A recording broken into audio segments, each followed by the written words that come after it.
नमस्कार. पुणे महानगरपालिकेच्या कार्यक्षेत्रामध्ये आता सध्या आज आलेल्या रिपोर्टनुसार 7 एकूण पॉझिटिव्ह रुग्ण आहेत.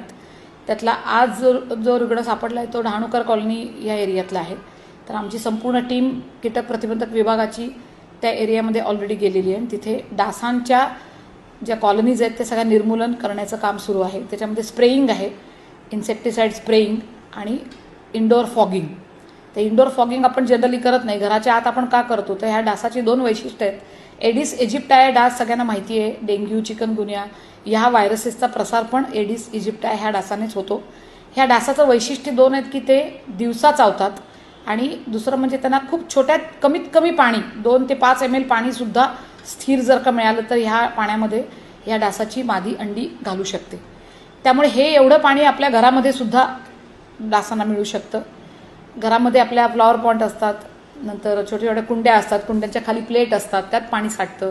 तर ह्या पाणी घरामध्ये नागरिकांनी स्वतःच्या पहिलं क्लिनिंग करून ह्या सगळे पाणी साठण्याचे आणि डास होण्याचे सगळ्या जागा नष्ट कराव्यात. दुसरं, ह्या आजाराची लक्षणं अशी आहेत की ताप, थोडंसं जॉईंट पेन्स आणि रॅश वगैरे, काही रुग्णांना रॅशही येते. तर अशा लक्षणांचे जर का रुग्ण असतील तर त्यांनी ताबडतोब आरोग्य संस्थेकडे जावं, महानगरपालिकेच्या किंवा खाजगी, आणि महापालिकेला ते कळवावं, जेणेकरून आमची कीटक प्रतिबंधक विभागाची टीम येऊन कंटेनर सर्वे, ज्याला आम्ही म्हणतो, 100 ते 150 घरांचा आजूबाजूच्या आम्ही सर्वे करतो. तिथल्या पण डासांची ज्या उत्पत्ती स्थानं असतात ती नष्ट करतो.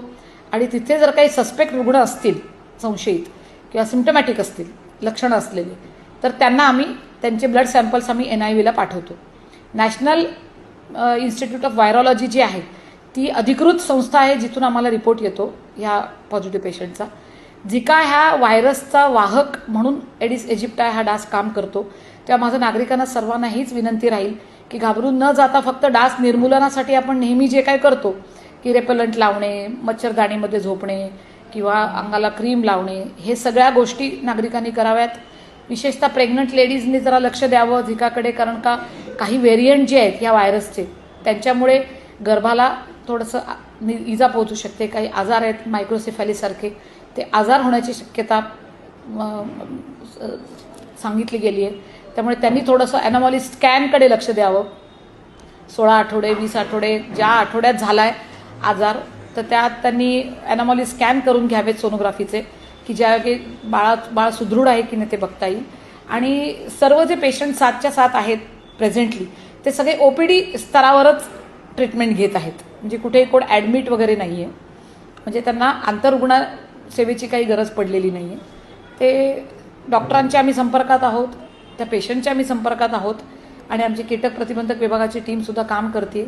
नागरिकांनी पण सहकार्य करावं. स्वतः घरातल्या आणि आजूबाजूच्या सोसायटीतल्या वगैरे डासांच्या कॉलनी नष्ट कराव्यात आणि आरोग्य संस्थेच्या लक्षात आणून द्याव्यात जर पॉझिटिव्ह सिम्प्टमॅटिक केसेस असतील तर.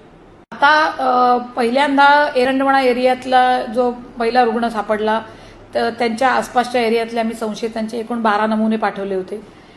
कोद्रे वस्ती, हडपसर, मुंढवा या एरियातनं आम्ही 13 पाठवले होते. टोटल 23 ते पाठवले होते. आता डहाणूकर एरियामध्ये जो पॉझिटिव्ह पेशंट आपल्याला कळलेला आहे त्यांच्या आजूबाजूच्या एरियातले जे संशयित किंवा सस्पेक्ट असतील त्यांचे काही रक्त नमुने आम्ही आज उद्यामध्ये NIVला पाठवू आणि त्यातून आम्हाला जर का पॉझिटिव्ह आलं तर त्याप्रमाणे पुढची कारवाई करू. अर्ली डिटेक्शन करणं हे महापालिकेचं सर्वात आता प्राईम पहिली स्टेप आहे की लवकरात लवकर डिटेक्ट करायचं आणि तिथले लगेचच डास नष्ट करायचे. कारण का हे बाधित डास आहेत जे हा आजार वाढवत आहेत. हा आजार व्यक्ती टू व्यक्ती होणारा आजार नाही आहे. हा जर का इन्फेक्टेड डास चावला तरच होणारा आजार आहे. त्यामुळे डासांचं निर्मूलन हेच आपली टॉप प्रायोरिटी आता सध्या आहे.